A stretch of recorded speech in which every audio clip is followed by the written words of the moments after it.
नमस्कार सांग मैंने मो चैनल को आपण मानक स्वागत।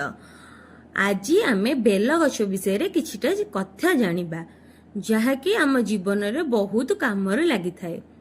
प्रथमतः बेल गछर महत्व कौन रही यह घर केउ जगार रहिले शुभ फल दे थाए केउ जगार रहिले अशुभ फल दे थाए। वास्तुशास्त्र आउ आयुर्वेद दृष्टिकोण यह कौन कहूँ ए सबू विषय आपण जानी परिबे। भिडियोटी को शेष पर्यंत देखिले आपण बेल गछ विषय समस्त प्रकार तथ्य एही भिडियोटी रे पाई परिबे। जदि भिडियोटी पसंद आसिबो ताले गोटे लाइक निश्चिंत करिवे। आसंतु आमे प्रथमे जानिबा बेल गछर किछि धार्मिक महत्व। आपण माने समस्ते जानिचंदी शिवंकर अति प्रिय हेउची बेलपत्र। शिवंकर एहा हेउची एक प्रियर वृक्ष। आपण जानिचंती कि एक गछ अछि जहा पृथ्वी रे जेउठी मिले सेठी ही शिव अछंती। एहा अन्य कौनसी गछ नुह, एहा हेउची बेल गछ। बेल गछ को संस्कृत भाषा रे कुआ जाय श्रीफल बा बिल्व। बिल्लु शब्दर अर्थ जहा शुभ पवित्र और मोक्षदायिनी। एही गछ एते पवित्र जे एहार पत्र फल और छाल मध्य मूल अंश पर्यंत मध्य पूजारे व्यवहृत हुए। शिव महादेव को बेलपत्र बहुत प्रिय। तेणु जो दिन शिव को बेलपत्र दि जाए से दिन भक्तों जीवन में नुआ आशा शांति पूर्णता आसी थाए। तीन शाखा थिबा बेलपत्र एक प्रतीक अटे श्रद्धार, त्रिशूलर, त्रिनेत्रर, त्रिगुणर जोटी शिव निवास करती। जदि बेलपत्र को भल भाव धोई एवं दक्षिणा कर दिया जाए ना तेबे शिवंकर दृष्टि सीधा आपण उपरे ही पड़े। पुराण अनुଯାयी जदि आपण एक बेलपत्र शिव को दियंती तेबे 3 जन्मर पाप कमी जाई थाए। यह अनेक मंत्र विशेष रे मध्य व्यवहृत हुए। आउ एही माने मंत्र अर्दय की अर्पण करा द्वारा आपणकर मुक्ति पथ साधित भी होई थाए। तार शाखा बेलपत्र रे थिबा 3 गोटी शाखा होचंती ब्रह्मा, आउ पत्र फल होचंती विष्णु, मूल अंश होचंती महादेव। श्रावण मासरे प्रति सोमवार बेलपत्र नहीं शिव को अर्पण कले जीवन में दिव्य फल मिली थाए। बेसी भाग शिव मंदिर भितर बेल गछ रही थाए। एथिरे दिव्य शक्ति मध्य रही थाए। एही पृथ्वी मानव संप्रदाय पई प्रकृतिर एक बड़ वरदान। ओडिया लोकबलिकार कुहा जाए जे उपादान धरिछि गछ गछ मृत्यु परे मध्य देउछि उपकार। बेलगछ एही नीति को सर्वाधिक निष्ठारे अनुसरण करे। एही गछर पत्र फल मूल छाल शक्ति और औषध गुण रही है। चिकित्सा विज्ञान आयुर्वेद और लोक चिकित्सा आदि कालरू व्यवहार करा जाए। जदि आपण माने यार आयुर्वेदिक उपाय रे जहा कहा जाए आयुर्वेदिक उपाय आम कौन व्यवहार कर खाइले आमर कौन होता है। जदि बेल फल माने बेल को जदि खाली पेटरे खाती आमाशय शोधित होता है। जलदाह बा जीर्ण शक्ति वृद्धि पाई थाए। अतिसार बा अमीबिया पेट निमते यह अधिक कार्यकारी किछि नहीं। बेलपत्र को चोबाई खाइले रक्त सफा होता है। डायबिटीज लोकों पई यह एक बड़ वरदान अटे। मन शांत रही थाए। अति चिंता जो मैंने करती से माने जदि बेलपत्र चोबाई खाते चिंता दूर होता है। चर्म रोग मध्य निरोग होता है। प्रतिदिन सकाळे यदि 3 टू 5 बेलपत्र धोईकी खाइबे ना ट्यूमर स्नायुजनित रोग और जीवन शक्ति वृद्धि करे। बेल गछर छाल चुरुणी पेट फुलिबा मल बा स्तंभ अम्लपित्त निमते यह बहुत उपकार होता है। स्नायु दुख ब्लड प्रेशर मुंड व्यथा को मध्य नियंत्रित करिथाए। बेलपत्र राति रे विश्राम देई सकाळे देई शिव को मनसा कले मनस्कामना पूर्ण होता है। जन्म कुंडली रे जदि शनि देश बा केतु देश थिले बेलगछ को जल देई मंत्र उच्चारण कले शुभ फल मिली थाए। बेलगछ तले किपरि पूजा कले आपण कोन लाभ पाइबे आसंतु से विषय रे जानिबा।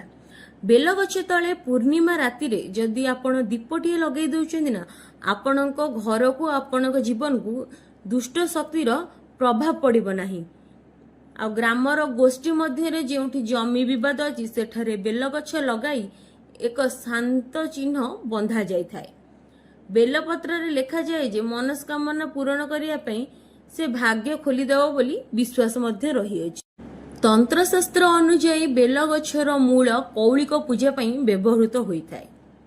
ନିର୍ଜଳା ଏକାଦଶୀ, ମହାଶିବରାତ୍ରି ଓ ଗୁପ୍ତ ନବରାତ୍ରିରେ ଯଦି ଆପଣ ବେଲଗଛର ମୂଳକୁ ଗଳାରେ ଧାରଣ କରନ୍ତି ନା, ଦେହ ମନ ଶାନ୍ତ ଶୁଦ୍ଧ ହେବା ସହ ଆପଣଙ୍କ ଜୀବନରେ ନକାରାତ୍ମକ ଶକ୍ତିର ପ୍ରଭାବ ପଡ଼ିନଥାଏ। ଯଦି ଆପଣ ଏହି ଚେରକୁ ବା ମୂଳକୁ ଧରି ଶିବଙ୍କର ମନ୍ତ୍ର ଜପ କରିବେ, ଆପଣଙ୍କ ମନ୍ତ୍ରର ସିଦ୍ଧି ନିଶ୍ଚିନ୍ତ ରୂପରେ ହୋଇଥାଏ। ଆସନ୍ତୁ ଜାଣିବା ବେଲଗଛକୁ କେଉଁଠି ଲଗାଇବା ଉଚିତ। ବେଲଗଛକୁ ଘରର ଉତ୍ତର ଓ ପୂର୍ବ ଦିଗରେ ଲଗାଇବା ବେଶୀ ଶୁଭ ମନାଯାଏ। ଏହି ଦିଗ ହେଉଛି ଈଶାନ କୋଣ, ଯାହା ଶିବଙ୍କର ଆସନ ଭାବରେ ମନାଯାଇଥାଏ। ଈଶାନ କୋଣରେ ବେଲଗଛ ଥିଲେ ଘରେ ଶିବତତ୍ତ୍ୱ ରହିଥାଏ। ଏହାଦ୍ୱାରା ଆର୍ଥିକ ଉନ୍ନତି, ମନକୁ ଶାନ୍ତି ଆଉ ରୋଗରୁ ମୁକ୍ତି ମିଳିଥାଏ। ବେଲଗଛ ଦକ୍ଷିଣ ଦିଗରେ ଥିଲେ ନିକୃଷ୍ଟ ପ୍ରଭାବ ଦେଇପାରେ। ଆପଣଙ୍କ ଜୀବନରେ କୁପ୍ରଭାବ, ଖରାପ ଶକ୍ତିର ପ୍ରଭାବ ସବୁବେଳେ ଲାଗି ରହିଥାଏ। ତେଣୁ ଉପଯୁକ୍ତ ସ୍ଥାନରେ ବେଲଗଛଟିକୁ ଲଗାଇ ପୂଜା କରିବା ଉଚିତ।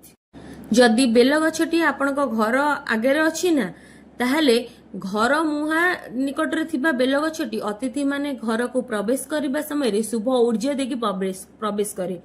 ନଜର ଦୋଷ, ଦୁଷ୍ଟ ଶକ୍ତି, ଦୁର୍ଭାଗ୍ୟ ବାହାରେ ରହିଥାଏ।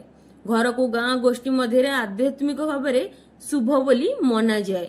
ବେଲଗଛର ସାମ୍ନାରେ ପ୍ରତିଦିନ 5 ମିନିଟ୍ ଧ୍ୟାନ କଲେ ଆପଣଙ୍କ ଜୀବନରେ ଥିବା ନକାରାତ୍ମକ ଶକ୍ତି ସବୁଦିନ ପାଇଁ ଚାଲି ଯାଇଥାଏ। ଯଦି ବାସ୍ତୁ ଦୋଷ ରହିଛି, ଅନିୟମିତ ଘୁମ, ଅନ୍ଧ ବାଉଁଶ ସମସ୍ୟା ରହିଛି, ତେବେ ଏହି ଧ୍ୟାନ ଏକ ପ୍ରାକୃତିକ ଉପାୟ ଅଟେ। ଆସନ୍ତୁ ଏବେ ଜାଣିବା ବେଲଗଛ କେଉଁଠି ଲଗାଇବା ଉଚିତ ନୁହେଁ, ଯାହାଦ୍ୱାରା ଘରର ସର୍ବନାଶ ମଧ୍ୟ ହୋଇପାରେ। ବେଲଗଛକୁ ଘର ମଧ୍ୟରେ କେବେ ହେଲେ ଲଗାନ୍ତୁ ନାହିଁ। ଏହା ହେଉଛି ଏକ ଦେବତା ଗଛ। ଏହାକୁ ସ୍ଥାନ ଦେବା ଉଚିତ ଥିବା ଦିଗର ବିପରୀତ ଦିଗ, ମାନେ ଦକ୍ଷିଣ ପଶ୍ଚିମ ଦିଗରେ ଏହାକୁ ଲଗାଇଲେ ଶିବ ତତ୍ତ୍ୱ ବିପରୀତ ହୋଇଥାଏ। ଗଛ ଅଧିକ ଛାୟା ଦେଲେ ଘର ମୁହାଁ ଅନ୍ଧାର ହୁଏ। ଏହା ବାସ୍ତୁ ଦୃଷ୍ଟିରେ ଅଶୁଭ ଅଟେ। ଯଦି ଆପଣଙ୍କ ଘରେ ବାସ୍ତୁ ଦୋଷ ରହିଛି, ତାହେଲେ ଏହିସବୁ ଉପାୟ ଆପଣ କରିପାରିବେ। ଈଶାନ କୋଣରେ ବେଲଗଛଟିଏ ଲଗାଇବେ। ସବୁଦିନ ଶୁକ୍ଳ ପକ୍ଷରେ ବେଲପତ୍ର ନେଇ ଶିବଙ୍କୁ ଅର୍ପଣ କରିବେ।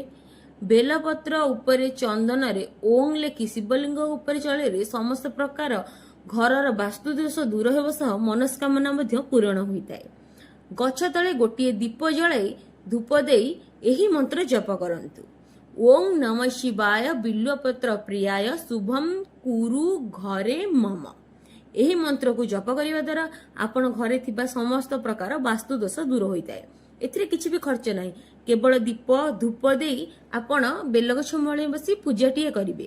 ପୂଜା କରି ଏହି ମନ୍ତ୍ର ଦ୍ୱାରା ଆପଣ ଶିବଙ୍କୁ ସନ୍ତୁଷ୍ଟ କରିପାରିବେ, ଯାହାଦ୍ୱାରା ଆପଣଙ୍କ ଘରେ ଥିବା ବାସ୍ତୁ ଦୋଷ ଦୂର ହୋଇଥାଏ।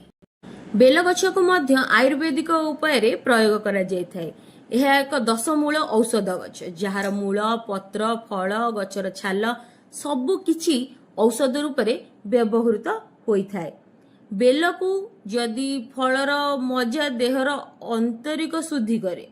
ଗ୍ୟାସ୍, ଅମ୍ଳ, ପିତ୍ତ, ଅପଚୟ, ବାତ, ଅତିସାର ପାଇଁ ବେଲ ଅତ୍ୟନ୍ତ ଉପଯୋଗୀ। ପାଚିଲା ବେଲକୁ ତାଳ ମିଶ୍ରି ଲବଣ ସହିତ ଖାଇବା ଦ୍ୱାରା ଶରୀରରେ ଗରମ ତଥା ଅମ୍ଳତା ଦୂର ହୋଇଥାଏ।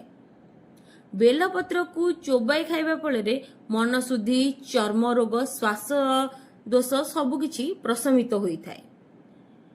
ଦାନ୍ତ ଓ ମୁହଁର ବଦବାସ ଦୂର କରିବା ପାଇଁ ମଧ୍ୟ ଏହି ପତ୍ର ଉତ୍ତମ ବୋଲି ମନାଯାଇଥାଏ। ଯଦି ଆପଣଙ୍କର ଓଜନ ଅଧିକା ଥାଏ, ତାହେଲେ ବେଲପତ୍ର ସହ ମହୁ ମିଶାଇ ଧୀରେ ଧୀରେ ସେବନ କରିପାରିବେ। ଏହା କିଛି ଖରାପ ପ୍ରଭାବ ପକାଇ ନଥାଏ, ଆପଣଙ୍କ ଓଜନ ମଧ୍ୟ କମାଇବାରେ ସାହାଯ୍ୟ ହୁଏ। ବୃଦ୍ଧଙ୍କ ପାଇଁ ବେଲ ଚୂରୁଣୀ ସହିତ 1 ଚାମଚ ଗୁଡ଼ ଦିଆଯାଏ। ଏହା ଦିନ ଚଳାଚଳକୁ ସୁବିଧା କରେ। ଯେଉଁମାନଙ୍କ ଘରେ ଧନର ଅଭାବ, କ୍ଷୁଦ୍ର ରୋଗ ଆଉ ବ୍ୟବସାୟରେ ବିଘ୍ନ, ବିବାହରେ ବାଧା, ନଜର ଦୋଷ ରହୁଛି ନା, ସେମାନେ ନିଶ୍ଚିନ୍ତ ରୂପରେ ଘରେ ବେଲଗଛ ଲଗାନ୍ତୁ। ଜାତକ ଦେଖି ଯଦି କାଳସର୍ପ ଦୋଷ, ଗ୍ରହ ଦୋଷ, ଶନି 7.5 ଥିଲେ ମଧ୍ୟ ବେଲଗଛ ଲଗେଇଲେ ଏହା ବହୁତ ଉପକାର ଦେଇଥାଏ। ବେଲଗଛ ଆପଣ କେଉଁ ଦିନ ଲଗେଇବେ? ଯଦି ଶୁକ୍ରବାର, ମଙ୍ଗଳବାର ଆଉ ପୂର୍ଣ୍ଣିମାରେ ବେଲଗଛଟି ଆପଣ ଯଦି ଲଗାନ୍ତି ନା, ଆପଣଙ୍କୁ ବହୁତ ଶୁଭ ଫଳ ମିଳିଥାଏ। ଆଉ ମନେ ରଖିବେ, ବେଲଗଛ ଲଗାଇବା ପୂର୍ବରୁ ଗାଁ ଦେଉଳରୁ ଗଙ୍ଗା ଜଳ ଓ ଧୂପ ଦୀପ ବେଲପତ୍ର ଆଣି ଭୂମି ଶୁଦ୍ଧି କରିବେ। ତାପରେ ଏକ ବ୍ରାହ୍ମଣ ବା ଦେବୀ ମହିଳାଙ୍କୁ ପ୍ରଥମେ ପତ୍ର ଦେଖାଇ ଅନୁମତି ନେବେ, ତାପରେ ଯାଇ ଆପଣ ବୃକ୍ଷ ଲଗାଇ ପାରିବେ। ବେଲଗଛ ଘର ପାଖରେ ରହିଲେ ବ୍ୟବସାୟ ଓ ଧନର ଆକର୍ଷଣ ବଢିଥାଏ। ବେଲଗଛରେ ନିୟମିତ ଭାବେ ଜଳ ଦିଆଗଲେ ଘରର ମାଲିକଙ୍କ ଉଦ୍ୟମର ଉନ୍ନତି ହୁଏ, ମାନେ ବ୍ୟବସାୟରେ ଉନ୍ନତି ହେବ, ତାଙ୍କର ଧନରେ ଉନ୍ନତି ହେବ, ସବୁକିଛି ଶୁଭ ଫଳ ଦେଇଥାଏ। ବେଲଗଛର ଉପସ୍ଥିତି ପରିବାରରେ ସାଧାରଣ ଭାବରେ ଶୁଭ ଘଟଣା, ଶୁଭ ଖବର ଆସିଥାଏ।